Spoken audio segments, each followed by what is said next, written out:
Hey everybody, how's it going? Okay, so I wanted to talk to you today a little bit about how to arrange your running schedule.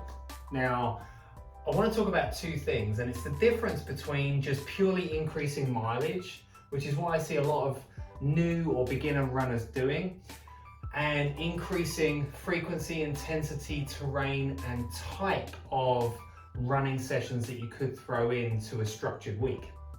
So firstly, let's talk about mileage. Now, you might be a new runner, you might be a beginner runner, and you might start off with 1 mile runs 3 times a week.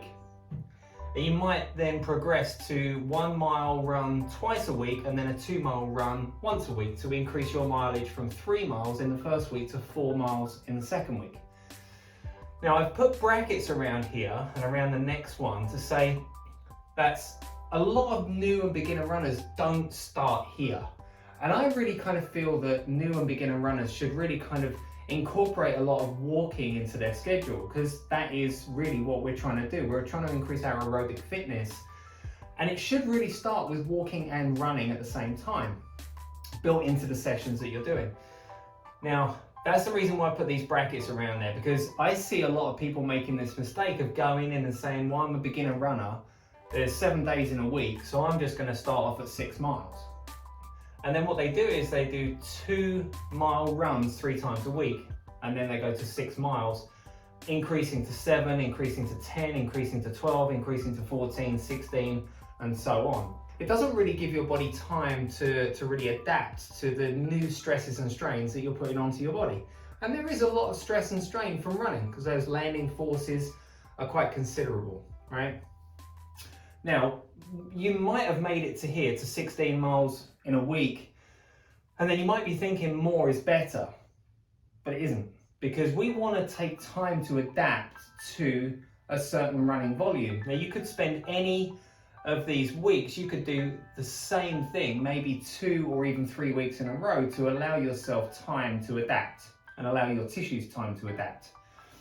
Now, this is where I'm kind of at right now. I'm kind of floating between 16, 20 and 24 miles a week. And I wanted to kind of give you some ideas at how you could arrange your week differently without increasing your mileage. And that's exactly what I'm doing right now. So just a simple way you could do it is 4 mile runs 4 times a week gives you 16 miles. Mileage of 2, 4, 6, 4 gives you 16. 3, 3, 3, 7 gives you 16, and so on and so on. So you can see how many different ways there are to arrange your running week if you want to. And what you might want to do is add in some frequency. So down here we've got 2, 2, 2, 2, 2 and 6. So that's 2, 4, 6, 8, 10 plus 6 is 16. That gives you lots of frequency. And here, frequency. And here gives you frequency. So there's 4 runs in a week, but it still adds up to the same total mileage. And what you might want to do as well is you might want to throw in some intensity. So you might want to have, say for example, this one, 4 plus 4 plus 8. You might want to have this one as a kind of random fartlek style session. Fartlek is a type of running session where you'll throw in some random intervals in there. And it's non-structured, so you might just say run from one street light to the next street light and increase your speed. You might do that 4 times randomly. It is random. It's not structured. So that's the idea with fartlek. Now in this one, you might want to throw in a 1 mile warm up, a 2 mile increased pace, and then a 1 mile cool down or a 1 mile easy. So that gives you your 4, and then your 8 is a long, easy run. Now on here, different things. Again, 6 plus 4 plus 6 gives you 16. And then we get all the way down to here where we have 8 and 8, and they might want to be 2 just long runs, long, easy runs, okay?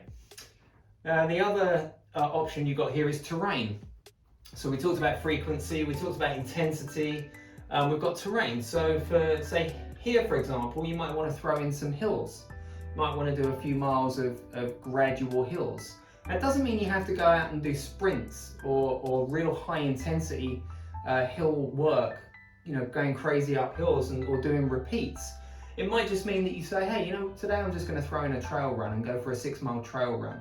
And that's going to give you some real change to what your structure has been so far. If you've been running lots of flat runs and all of a sudden you throw in some trails, they're going to have some ups and downs. But it's going to be a little bit of up and down, and it's going to allow your body then some recovery time so that you're not pushing too hard and overloading too much.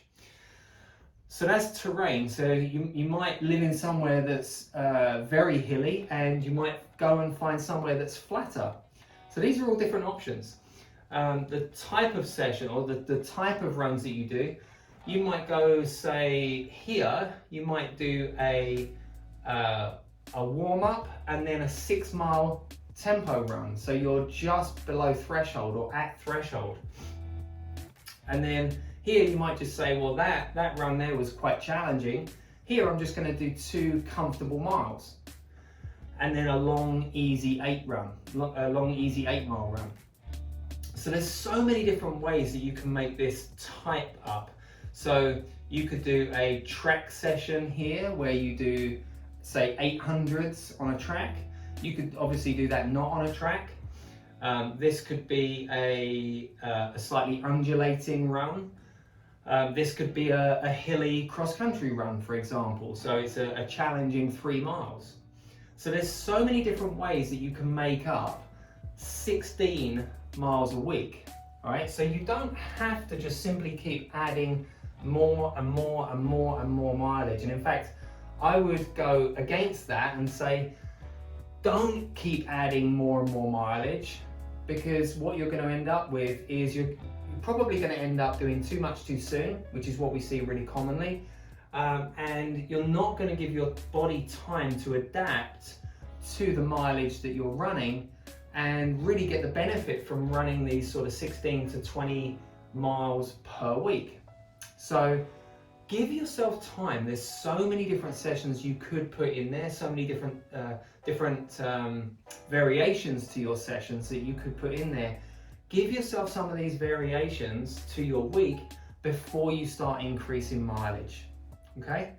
And that's really what I wanted to talk to you about today. So I hope that was helpful. I hope that kind of gives you some insight as to more things that you can do rather than just simply adding more and more and more mileage.